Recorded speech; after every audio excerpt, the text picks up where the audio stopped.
Ни один из современных историков не отличает казаха от киргиза, что непременно отразилось в их сочинениях по истории. Казах есть казах, а киргиз – совершенно иная народность. Русские, в особенности русское правительство, казахов не называет казахами, а именует иначе – киргизами. Основной причиной тому является наличие у русских казачьего войска. И чтобы не путать нас с русскими казаками, нас стали называть киргизами или киргиз-кайсаками. Как показывает история, в былые времена основная масса русских не имела традиции ездить верхом, а она возникла значительно позднее. Некоторая часть его населения, переняв тюркскую традицию, избрала вольную верховую службу и, став похожими на нас, также стала именоваться казаками. Но мы не должны терять своего имени казах только потому, что и они стали носить это имя. Более того, должны стремиться к поднятию своих корней, к просвещению и, таким образом, сохранить и приумножить национальные традиции. Мы обязаны на основе прошлой традиции создать казахскую культуру и казахскую литературу. И тогда лишь мы сможем сохранить свое настоящее имя, имя казаха.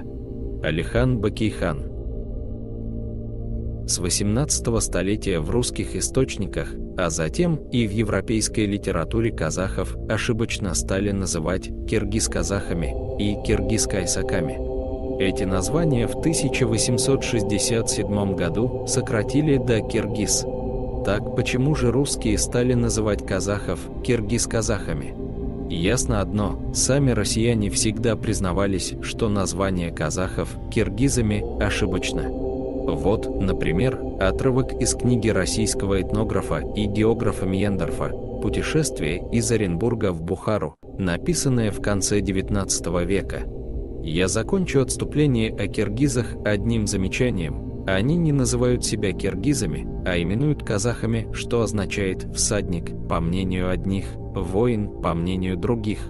Они утверждают, что киргизами их называют башкиры, но им неизвестно, откуда взялось это слово. Более подробная ситуация обрисовывается в статье «Принятие киргизами русского подданства» из сборника узаконений о киргизах степных областей, написанной старшим советником Тургайского областного управления Крафтом в 1898 году. Под именем киргизов известны кочевники, населяющие степные области: Акмолинскую, Семипалатинскую, Уральскую и Тургайскую, Букеевскую Орду Астраханской губернии, часть Сырдарьинской области и Амударьинский отдел. До введения в этих областях временных положений 1867 и 1868 годов в официальных актах киргизы часто назывались киргиз-кайсаками или киргиз-казахами. Сами киргизы называют себя и до ныне казахами. Под этим же именем они известны и у соседних азиатских народов. Существует предположение, что переименование казахов в киргиз-казахов сделано русскими в отличие от казаков, потомков завоевателей Сибири.